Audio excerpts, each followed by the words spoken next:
Sadyang napakaraming beses ko nang nasaksihan ang ganitong kwento sa aking opisina. Isang mabuting lalaki, malakas at kayang-kaya ang sarili sa buong buhay niya, ang biglang mapapaupo sa aking harapan at tahimik na aamin na mayroon talagang kakaiba. Hindi naman siya masasabing may sakit. Pero ang mga gabi niya ay lalong humahaba na pinuputol ng pabalik-balik na pagpunta sa banyo. Mayroon siyang presyon na hindi niya maintindihan at hindi mawala-wala. Ito ang uri ng bagay na karaniwang iniisip ng mga kalalakihan na bahagi lang ng pagtanda. Pero paano kung sabihin ko sa inyo na ang isang pribado at simpleng gawain, isang bagay na marahil ay itinuro sa inyo na dapat ikahiya o pagdudahan, ay maaaring isa sa pinakamakapangyarihang paraan para maprotektahan ang inyong kalusugan. Ako po si Dr. Jose Reyes at inilaan ko ang aking buong karera bilang isang doktor na dalubhasa sa pag-aalaga ng mga nakatatanda o geriatric care upang tulungan ang mga kalalakihan na harapin ang mga katotohanan ng pagtanda ng may lakas at dignidad. Ngayon, kailangan nating magkaroon ng isang tapat na usapan tungkol sa masturbation. Hindi bilang isang paksang bawal pag-usapan, kundi bilang isang mahalagang bahagi ng inyong kalusugan. Dahil malinaw ang sinasabi ng siyensya, ang natural na gawaing ito ay mayroong hindi bababa sa 6 na kahangahangang benepisyo na suportado ng pananaliksik para sa inyong prostate, mga hormone at sa pangkalahatang kalidad ng inyong buhay. Ang mga malalaman ninyo ay maaaring salungat sa lahat at ng sinabi sa inyo noon, pero ito ang maaaring maging susi para makaramdam kayo ng ginhawa, kumpiyansa at kontrol. Samahan ninyo ako dahil ang katotohanan ay maaaring magpabago sa pananaw ninyo tungkol sa sarili ninyong katawan. Bago tayo magpatuloy, kung naghahanap kayo ng tapat at prangkang payong pangkalusugan para sa yugtong ito ng inyong buhay, mangyaring i-click ang subscribe button.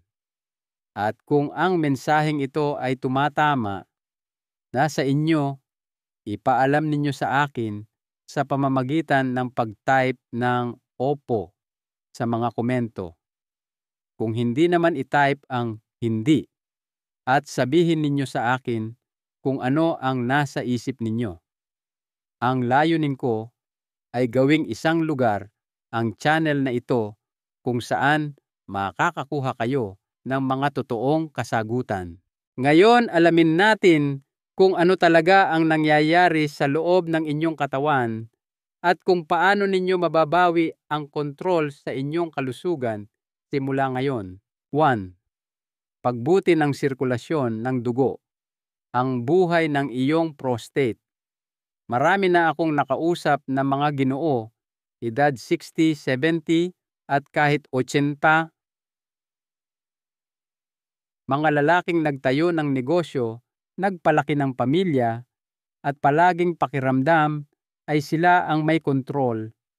Ngayon, tahimik nilang hinaharap ang mga nakakadismayang katotohanan, ang paggising ng 3 hanggang 4 na beses sa gabi para umihi, ang bahagyang pananakit sa may bandang balakang, o ang pakiramdam na mayroong hindi gumagana ng tama. Madalas naghahanap sila ng tableta o mabilisang lunas. Pero ang hindi napagtatanto ng marami ay ang ugat ng problema ay kadalasang dahil sa mahinang sirkulasyon ng dugo.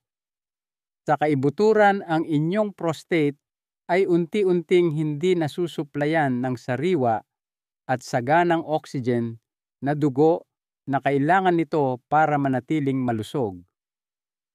Sa paglipas ng panahon, nagdudulot ito ng pananamlay at tensyon. Dito pumapasok ang masturbation hindi bilang isang luho, kundi bilang isang mabisang anyo ng physical therapy. Kapag kayo ay nagsasagawa ng masturbation, pinapagana ninyo ang mga kalamnan sa loob ng inyong balakang lumilikha ng ritmikong pag-urong at nagpapadala ng malakas na daloy ng sariwang dugo diretso sa prostate. Isipin ninyo na para kayong nagbukas ng bintana sa isang kulob na silid. Pagkatapos ng maraming buwan ng pananahimik, ang mga himaymay sa loob ng maliit ngunit mahalagang glandulang iyon ay sa wakas ay nabibigyan ng sustansya, nalilinis at nabubuhay muli. Sa regular at maingat na pagpapasigla, hindi lamang ito panandaliang tulong. Tinutulungan nitong ayusin ng prostate ang sarili nito. Ang mga sel ay nakakahinga. Ang mga dumi ay natatanggal. Ang pamamaga ay hindi nabibigyan ng pagkakataong mamuo. Ito ay hindi lamang isang teorya. Ito ay isang bagay na nasaksihan ko sa napakaraming pasyente. Ang mga lalaking muling kumukonekta sa kanilang katawan sa pamamagitan ng malusog at tuloy-tuloy na masturbation ay madalas na nakakaranas ng tunay na pagbawas sa mga problema sa pag-ihi, nababawasan ang presyon sa balakang at nanunumbalik ang sigla sa isang bahagi ng kanilang buhay na akala nila ay tapos na. Kaya't kung binaliwala ninyo ang aspetong ito ng inyong sarili sa pag-aakalang hindi na ito mahalaga, unawain ninyo ito, ang inyong prostate ay buhay pa at nakasalalay sa inyo ang pagpapanatili ng kalusugan nito. Ang simpleng gawaing ito ay isa sa mga pinakadirektang paraan upang bigyan ito ng buhay na kailangan nito. Pero simula pa lamang ang pinabuting sirkulasyon. Ang likidong ginagawa ng inyong prostate araw-araw ay maaaring tahimik na maging kalaban ninyo kung hindi kayo mag-iingat. Hayaan ninyong ipaliwanag ko. Kung ito ay nagiging malinaw sa inyo, mag-iwan ng opo sa mga komento para malaman kong kasama ko kayo. Ngayon, tuklasin natin ang susunod na nakakagulat na paraan kung paano kayo pinoprotektahan ng gawaing ito. 2. Pagbawas ng pamamaga ang paglilinis sa tahimik na sumasakit sa iyo. Sa mga dekada ng aking pag-aalaga sa mga nakatatandang lalaki, natutunan ko na ang pinakamalalaking banta sa prostate ay madalas na tahimik. Hindi sila nagpapakita bilang matinding kirot o biglaang emergency. Dahan-dahan silang dumarating bilang talamak at bahagyang pamamaga hanggang sa isang araw ay mapagtanto ninyo na ang ginhawa ay napalitan na ng presyon pagkaapura sa pag-ihi o isang bahagyang hapdi na hindi mawala-wala. Ang hindi alam ng marami sa aking mga pasyente ay ang pamamaga na ito ay madalas na sanhi ng isang bagay lamang, ang naipon na likido sa prostate o stagnant prostatic fluid. Ang inyong prostate ay isang aktibong glandula. Kahit hindi kayo aktibo sa pakikipagtalik, gumagawa ito ng seminal fluid araw-araw. Kung ang likidong iyon ay hindi regular na nailalabas, nananatili lamang ito roon. Ito ay lumalapot. Ito ay nagiging isang irritant. Isipin ninyo kung ano ang nangyayari sa tubig na hindi umaagos sa isang tubo.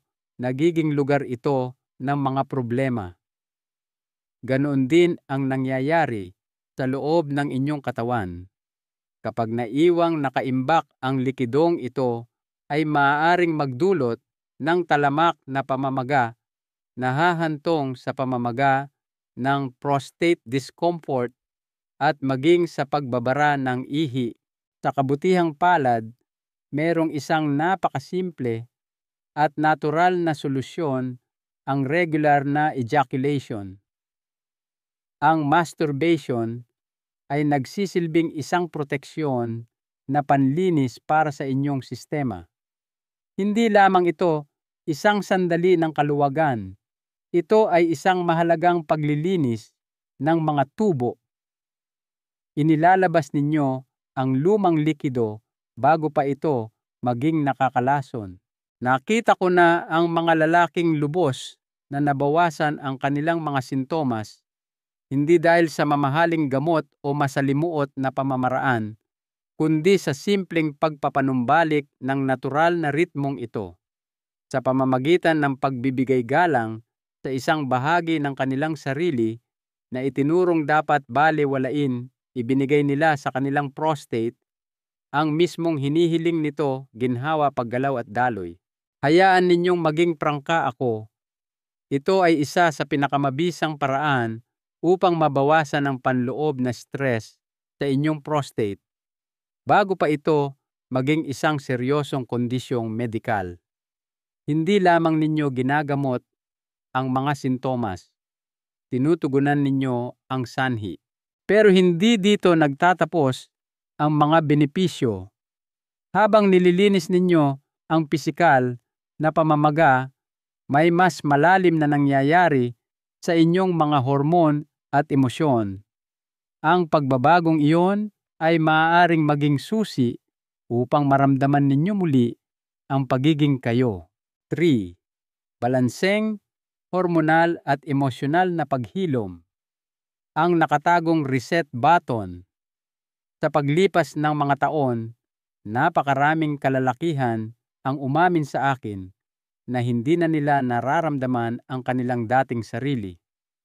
Hindi naman sila maituturing na may depression at hindi rin sila palaging nasasaktan, ngunit nawala na ang kanilang sigla. Mababa ang kanilang motibasyon, hindi mahimbing ang kanilang tulog, at nararamdaman nila ang isang nakakabahalang emosyonal na distansya mula sa mga taong mahal nila at maging sa kanilang sarili. Madaling isantabi na lamang ito bilang pagtanda, pero hindi iyon ang buong kwento. Ang tunay na nangyayari ay isang mabagal na pagbabago sa chemistry ng inyong katawan. Habang natural na bumababa ang testosterone at tumataas ang cortisol, ang stress hormone, nawawala sa balanse ang inyong katawan. Nakakaapekto ito sa inyong kalooban, tulog, focus, at sa inyong prostate. Ang mga pagbabago sa hormone ay direktang nakakaimpluwensya kung gaano mamaga ang prostate at kung gaano ito kabilis makabawi mula sa araw-araw na stress. Dito nagsisilbing isang biolohikal na reset button ang regular na masturbation. Sa bawat malusog na paglabas, naglalabas ang inyong katawan ng sunod-sunod na mga kapaki-pakinabang na kemikal. Pinapataas ng dopamine ang inyong kalooban. Pinapakalma ng oxytocin, ang bonding hormone, ang inyong nervous system.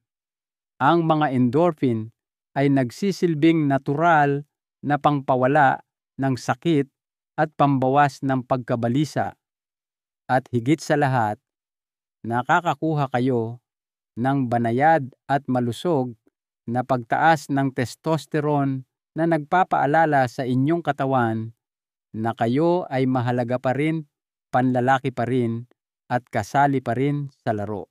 Ang mga hormone na ito ay hindi lamang nagpapagaan ng inyong emosyonal na pakiramdam. Lumilikha rin sila ng perpektong kondisyon para sa isang mas malusog na prostate.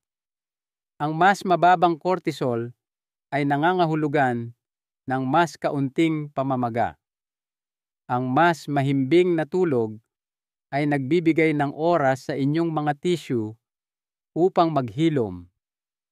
Ang balanseng testosterone ay tumutulong na i-regulate ang paggana ng glandula at pinapabagal ang mga pagbabagong nauugnay sa edad. Hayaan ninyong sabihin ko ito ng malinaw, kapag isinagawa ng may kamalayan ang masturbation ay hindi tanda ng kahinaan. Ito ay isang paraan upang maibalik sa tamang balanse ang inyong mga panloob na sistema.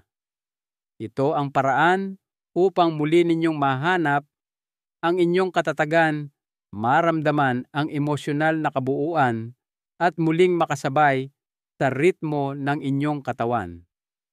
Marami sa aking mga pasyente ang nagsabi sa akin na hindi nila namalayan kung gaano kalaking tensyon ang kanilang dinadala hanggang sa wakas sa pribadong paraan at walang kahihiyan ay pinakawalan nila ito. Ngunit ano ang mangyayari kapag ang likidong pinag-usapan natin ay naiwang nakaimbak sa loob ng ilang linggo o kahit buwan? Dito na nagsisimulang mabuo ang isa pang problema ng tahimik at sa kaibuturan ng inyong glandula. Kung nakikita ninyong mahalaga ang impormasyong ito, mag-type ng opo sa mga komento. Magpatuloy tayo at tuklasin ang ika-4 na mabisang paraan kung paano sinusuportahan ng gawaing ito ang kalusugan ng inyong prostate. 4. Pag-iwas sa prostate congestion, pag-alis ng presyon na hindi mo nakikita.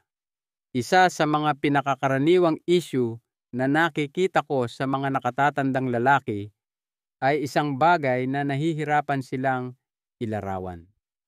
Hindi ito matinding kirot. Hindi man lang nila iniisip na ito ay seryoso. Ito ay isang malabong bigat sa singit, isang pakiramdam ng kapunuan na hindi kailanman nawawala o isang kakaibang discomfort kapag sila ay matagal na nakaupo. Karamihan sa mga lalaki ay binabalewala lang ito, ngunit alam ko kung ano ito: prostate congestion o paninigas ng prostate. Ang inyong prostate ay hindi tumitigil sa paggana kahit magbago pa ang inyong buhay sexual. Patuloy itong gumagawa ng likido araw-araw. Kung ang likidong iyon ay walang mapupuntahan, ito ay naiipon. Ito ay lumalapot, nananatili at lumilikha ng mabagal at tuloy-tuloy na pagbuo ng panloob na presyon. Isipin ninyo ang isang maliit na lobo na patuloy na pinupuno ng tubig, ngunit hindi kailanman tinatanggalan ng laman. Ito ay nababanat, napipilitan at nagdurusa. Iyan ang nangyayari sa loob ninyo kapag matagal kayong hindi naglalabas ng similya. Dito nagkakaroon ng malaking pagkakaiba ang regular na masturbation. Hindi lamang ito tungkol sa kasiyahan. Ito ay tungkol sa pisikal na kaginhawaan. Ito ang natural na mekanismo ng katawan para alisin ang laman ng prostate, bawasan ang panloob na presyon, at payagan ang glandula na bumalik sa isang relax at balanseng estado. May mga pasyente akong nagsabi sa akin na ilang linggo lamang matapos nilang muling isama ang malusog na self-pleasure sa kanilang buhay, ang palaging tensyon ay gumaan, nabawasan ang pagkaapura sa pag-ihi, at ang buong bahagi ng kanilang balakang ay gumaan ang pakiramdam. Hindi ito nagkataon lamang. Ito ay ang inyong katawan na sa wakas ay gumagana sa paraang idinisenyo ito. Kapag iginagalang ninyo ang natural na ritmong iyon, nagpapasalamat ang inyong prostate. Nagiging mas maayos ang pag-ihi, nawawala ang discomfort at gumaganda ang inyong tulog. Higit sa lahat, ang panganib ng talamak na congestion at ang mga komplikasyon na kasama nito ay lubos na bumababa. Ngunit paano kung patuloy na namumuo ang presyon na iyon Paano kung hindi kailanman nabibigyan ng pagkakataon ang glandula na maalis ang laman nito? Sa paglipas ng panahon, ang tila maliit na isyung ito ay maaaring humantong sa isang mas malaking problema, isa na nakakaapekto sa milyon-milyong kalalakihan, ngunit madalas na hindi na pag-uusapan hanggang sa huli na ang lahat. Pag-usapan natin iyan ngayon. 5. Pagpapababa ng panganib ng paglaki ng prostate. Isang mahinahong depensa laban sa BPH. Pagsapit ng karamihan sa mga lalaki sa kanilang huling 60s o 70s, nasanay na sila sa ilang mga abala, paggising ng maraming beses sa gabi, mas mahinang daloy ng ihi kaysa dati o ang nakakadismayang pakiramdam na hindi kailanman tuluyang nauubos ang laman ng kanilang pantog. Ito ang mga klasikong senyales ng benign prostatic hyperplasia, BPH, o mas kilala bilang pinalaki na prostate. Ito ay isang mabagal at tahimik na proseso. Ang prostate ay hindi namamaga sa isang gabi. Ito ay unti-unting lumalaki na babanat mula sa loob dahil sa naipon na likido na tinalakay natin at pinalalakas ng mga hormonal na dibalanse na nabubuo sa loob ng mga dekada. Ang hindi kailanman natutunan ng karamihan sa mga lalaki ay ang prosesong ito ay hindi lamang genetiko, ito rin ay maiiwasan. At isa sa mga pinakamabisa at natural na linya ng depensa ay napakapersonal at malawak na hindi nauunawaan ang masturbation. Kapag regular kayong naglalabas ng similya, higit pa sa paglalabas ng likido ang inyong ginagawa, aktibo ninyong pinapawi ang panloob na presyon na nag-aambag sa pagbanat ng prostate. Pinapanatili ninyo ang tamang paggana ng glandula at sinisenyasan ang inyong katawan na i-regulate ang mga hormone na kung hindi ay mag-uudyok ng hindi kanais-nais na paglaki. Nakakita ako ng mga lalaki na sa simpleng pag-ampon ng isang routine ng malusog at walang kahihiyang self-pleasure ay nagawang iwasan ang gamot, ipagpaliban ang operasyon, at mapanatili ang mas mahusay na kalusugan sa pag-ihi kaysa sa kanilang mga kasabayan. Hindi ito tungkol sa pagpapakasasa. Ito ay tungkol sa pagkuha ng kontrol. Ito ay tungkol sa pagpili na suportahan ang mga natural na sistema ng inyong katawan bago pa man mag-ugat ang isang problema.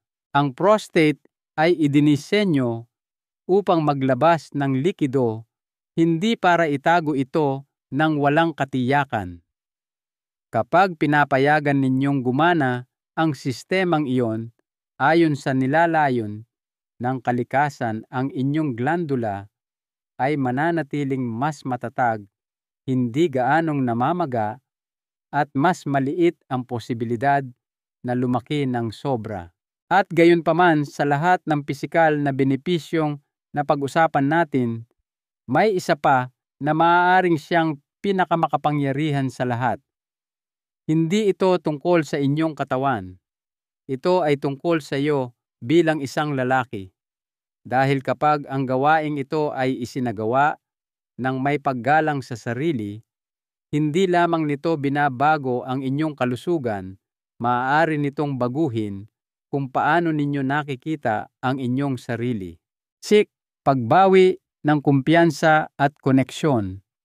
Ang emosyonal na kapangyarihan ng pag-aalaga sa sarili. May isang bahagi ng pagtanda na walang sinuman ang naghahanda sa iyo. Hindi ito ang puting buhok o ang paninigas ng mga kasukasuan.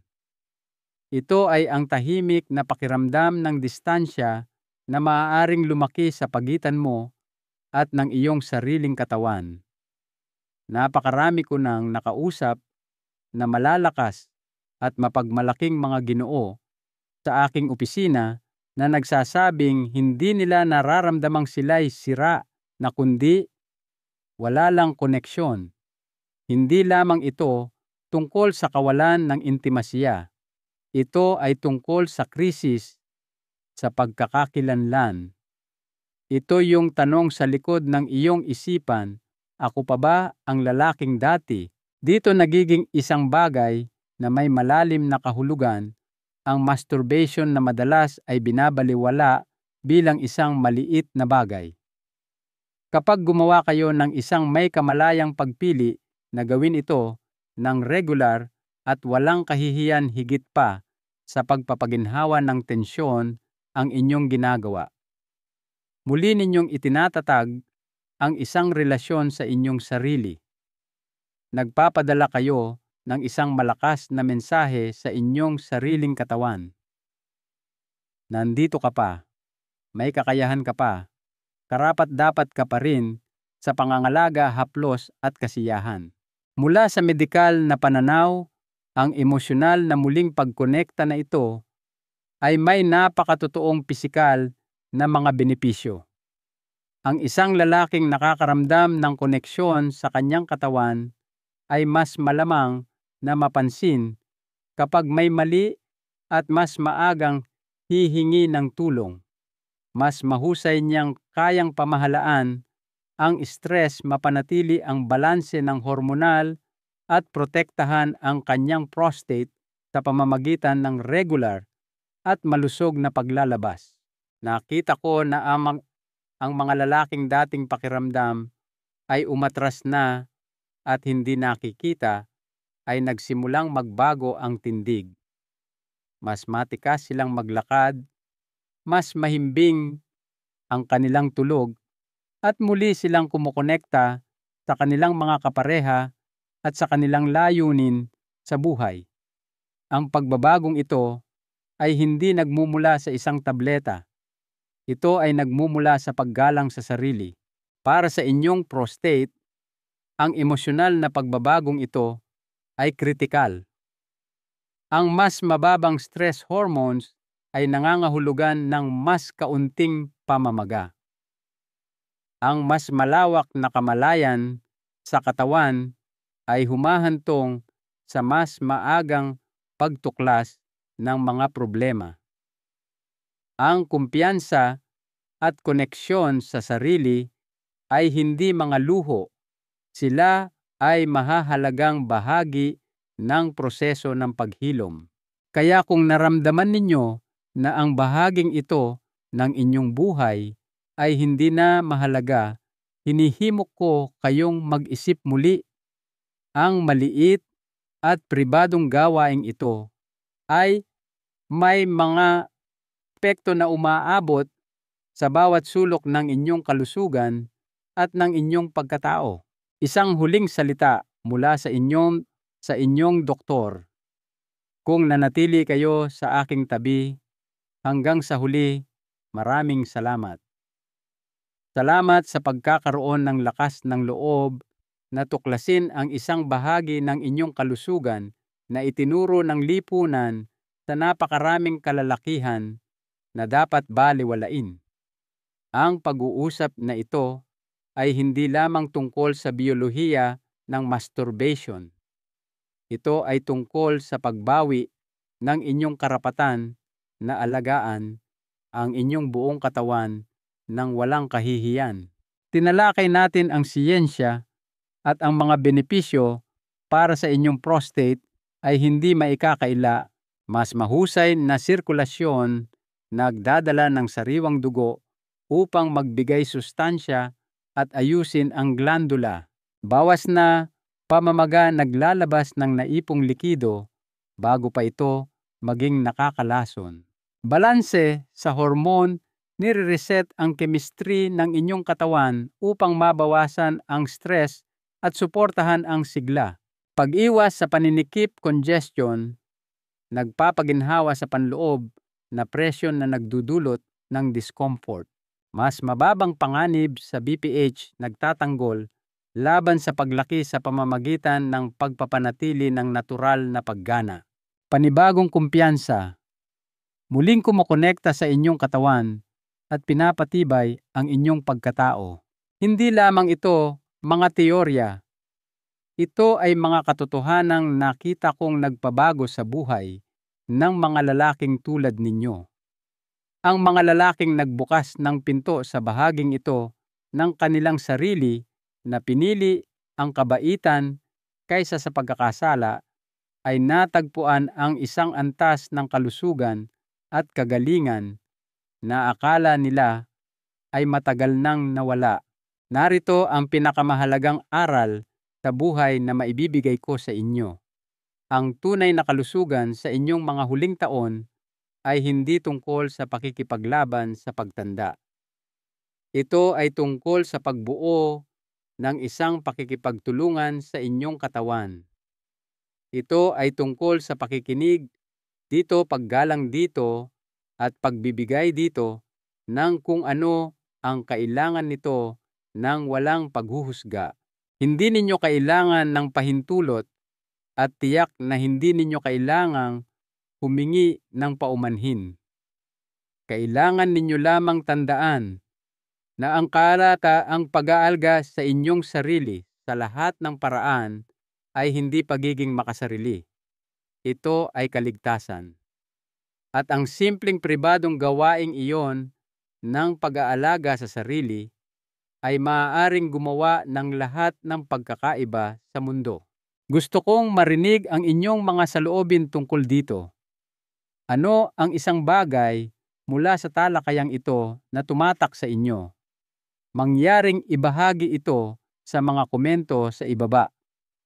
Ang inyong karanasan ay maaaring mismong ang bagay na kailangang mabasa ng ibang lalaki ngayon.